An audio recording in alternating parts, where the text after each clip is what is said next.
thought it would be a great idea to compare 3 top brands highest and 240 Hz 1440p IPS monitors. The brands that we have on display today are going to be Asus, Alienware, and BenQ. And yes, BenQ does have a 240 Hz IPS monitor, believe it or not. But before we get into the comparison, we have a quick word from today's video sponsor. FlexiSpot's E7 Pro Plus standing desk has been my desk of choice for the past year, featuring fantastic build quality, excellent long-term reliability, and stability supporting up to 355 pounds, useful features like the USB charger built into the keypad, and also saving up to 4 memory recall settings. Having dual motors for quick and quiet operation, going from sitting to standing makes it even easier to enjoy working from home and promoting a more active lifestyle. FlexiSpot always has fantastic deals going on, and the E7 Pro Plus standing desk starts under $600 and features many styles to match any aesthetic that you have going on for your office. With eco-friendly products, 30-day free returns, and a 10-year warranty, you cannot go wrong with FlexiSpot's home office furniture. Check out the E7 Pro Plus standing desk at the first link in the description, and thank you to FlexiSpot for sponsoring this video. I hope you find something that helps you work comfortably and stay healthy. The 3 monitors that we have on display today are going to be the Alienware AW2723DF, released in 2022 for $650, the BenQ Mobius EX270, also released in 2022 for $750, and the Asus PG279QM that was released in 2021 and is currently listed for $750 as well. Basic specs of all 3 of these monitors: they are all 27 inches, all 1440p resolution, and all IPS displays. The BenQ and Asus monitors both run at 240 Hz. The Alienware monitor runs at an overclocked 280 Hz, but you can drop it down to 240 Hz as well. I am going to give you guys all the details that you need to know to be able to purchase these monitors and make a good decision, especially when it comes to performance. And we're also not going to bore you with the details with the exterior design and all of the little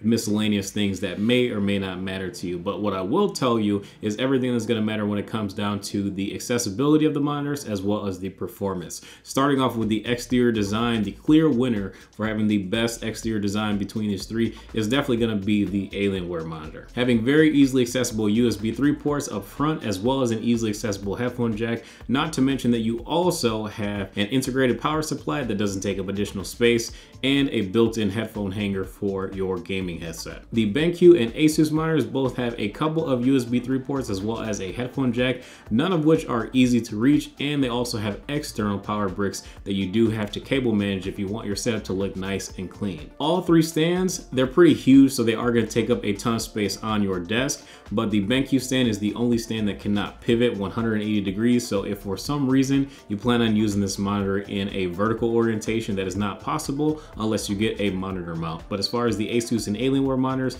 you can turn those monitors 180 degrees and also have the same range of motion as the other ones. As far as style, the BenQ stand is definitely the ugliest with that massive orange accent on the bottom that I am trying to tell them to just change to a neutral color. Change it to gray, be like Asus or whatever, and just make it a lot less obnoxious. As far as the winner in the connectivity department, that is going to go to BenQ. This is the only monitor out of the 3 that features HDMI 2.1, so you can use both DisplayPort 1.4 and both of the HDMI 2.1 ports that the monitor has to get the full performance out of these panels. Whereas on the Asus and the Alienware, you're going to be limited to just using the DisplayPort to get the full performance of those monitors. Even though the Alienware does have 4 USB 3 ports, I mean, that's going to be kind of good for some things, but as far as performance from the panel, you're going to get the best performance out of the BenQ. The Mobius monitor also does feature a remote as well to easily control the on-screen display, so that's a nice extra that they throw in.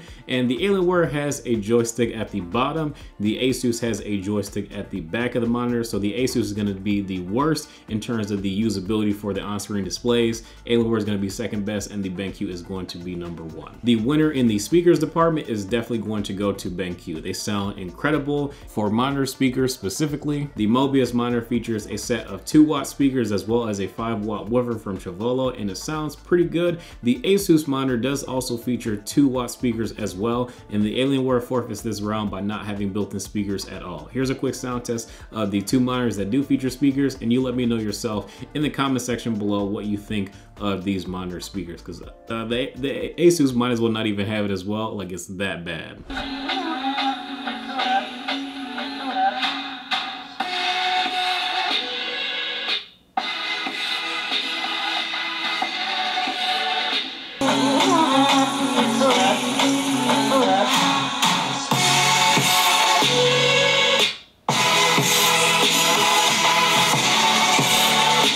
coming down to the gaming performance of these panels, you're gonna have an enjoyable experience using any of these three monitors. The Asus monitor is the only one that features a native G-Sync module, so some people like to use it, some people don't. Personally, I don't really care if I'm using it on this monitor or not. 90% of the time when I'm playing competitive titles, I'm not enabling that G-Sync module, so I'm not adding any extra input lag, but I'm also not using G-Sync compatibility or AMD FreeSync on the other monitors either for that exact same reason. When it comes to playing some higher end games that aren't necessarily maxing out that 240 or 280 hertz refresh rate, then at that point I would definitely go ahead and turn on either the G-Sync module or the AMD FreeSync Premium Pro built into the other two monitors to get a little bit better performance as far as reducing screen tearing to an absolute minimum. When it comes to visibility out of the three monitors, I didn't do direct comparisons on camera, but I will say that regardless of the one that you pick, you will have a very easy time picking out your enemies in darker areas of any scene out of all three of these monitors, especially because they are all geared toward competitive nature, and the black stabilizer / black equalizer in all three panels works very well, where quite frankly there's not really a massive difference between the few. You're going to have great separation between your enemies compared to the backgrounds, as long as you crank up the black stabilizer and the color vibrance features accordingly to compensate depending on the game that you're playing. But when it comes to motion clarity, there is definitely one clear winner, and that's going to come down to the BenQ monitor again. The BenQ monitor handily wins with the black frame insertion mode turned off just in the standard mode. So if you're not a big fan of having backlight strobing and black frame insertion, you will be perfectly fine using this monitor without those modes enabled. The second that you do, it 110% smokes both the Alienware and the Asus monitors that are available. And even though it is going to be a little bit more on the expensive side, you can let me know for yourself if having this much of a clarity advantage is worth having in comparison to the others when it comes to having the best performance in competitive titles. But when it comes to both the Asus and Alienware monitors, quite frankly, they both look very similar. So I would have to give the edge to the Alienware for being $100 cheaper and having very similar performance to the Asus monitor that is $100 more expensive. Now, when it comes to color performance out of these monitors, the Alienware is going to take the win in this category because the Alienware has the best factory calibration out of the bunch. Alienware followed by the Asus, followed by the BenQ. Personally, if I was going to use any of these monitors for professional work, it would definitely be between the Alienware and the Asus. The difference is the Alienware, when you pull it out of the box, is gonna wow you. And quite frankly, you can change it with all the different modes, and you do get quite different looks depending on the mode that you pick. But as soon as you land on that P3 mode in the creator settings, you definitely realize how accurate and still how vibrant and poppy the colors look in comparison to the Asus monitor. The Asus, when you pull out of the box, it's still very impressive, but it does not give you that same wow factor like the Alienware does. Now, the BenQ is definitely focusing more on gaming performance, so it does not have nearly as good of color performance as the other two monitors. So if I was to do professional work, I would definitely recommend going with either the Alienware or the Asus. I have a preference of the Alienware because of that wow factor, but you won't be disappointed with the Asus, and especially not in direct comparison. When it comes to the HDR performance, the clear winner is going to be the BenQ monitor in my opinion. The BenQ EX270QM, after the latest firmware update, does give you a little bit more control over those HDRI modes that BenQ includes with the monitor to go ahead and further customize your HDR experience from a hardware standpoint. With the Alienware and Asus monitors, you have HDR 600 on the Alienware monitor and HDR 400 on the Asus. But the only settings that you have are going to be your in-game settings for HDR and your hardware settings for the monitors as well. It's just going to be on or off. With the BenQ, you can leave Windows completely out of messing with your HDR experience, and you can further customize it on your own in the on-screen display and very easily with the remote that they give you included. And I just find that really nice because it puts the HDR experience in your hands and you can tune it to be however intense or not intense that you want. And does it stack up to, let's say, an OLED monitor?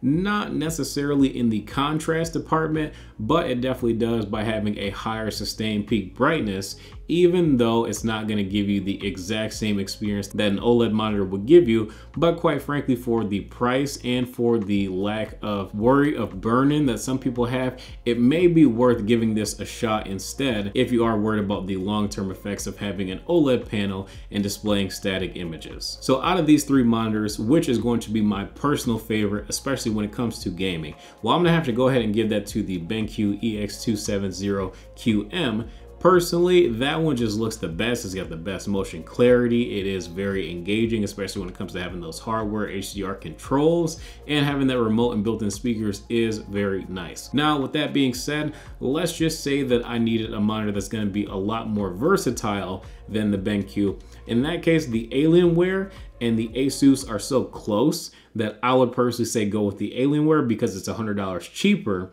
and it just makes more sense financially. And with it having a 40 Hz advantage over the Asus, it does feel slightly snappier, even though the Asus really does not feel that much different. But it's just something that's like maybe like a 2% chance that you would notice that extra 40 Hz helping you out in game. Maybe not necessarily even helping you out in game, but just being that much more smooth. But quite frankly, once you start going well over 200 Hz, it's so smooth, it's kind of hard to tell. These monitors are very, very fast, and there's even faster monitors on the horizon. As far as the brightness on these monitors, it's all going to be very comparable. You're going to be looking between 398 to about 411 for the range of sustained brightness that you'll find on these three panels. So it's going to be pretty much negligible no matter which monitor you're looking at in this case. But I do want to thank you guys for watching this video. If you enjoyed, feel free to drop a like and subscribe to the channel as well. Let me know out of these three monitors if you would choose one of these or if you would choose something else. What else has been catching your eye? Are you interested in OLED monitors? Do I think OLED is better? Yes, I do. But OLED is just different, and there's a different set of risks, but there are different advantages. If you want to see my review of the OLED 240 Hz monitor, I will have a link in the description below, as well as a pinned comment. And again, thank you to FlexiSpot for sponsoring this video. I will have links to them as well as our monitors in the description below. But again, thank you for watching, and I will see you in the next video.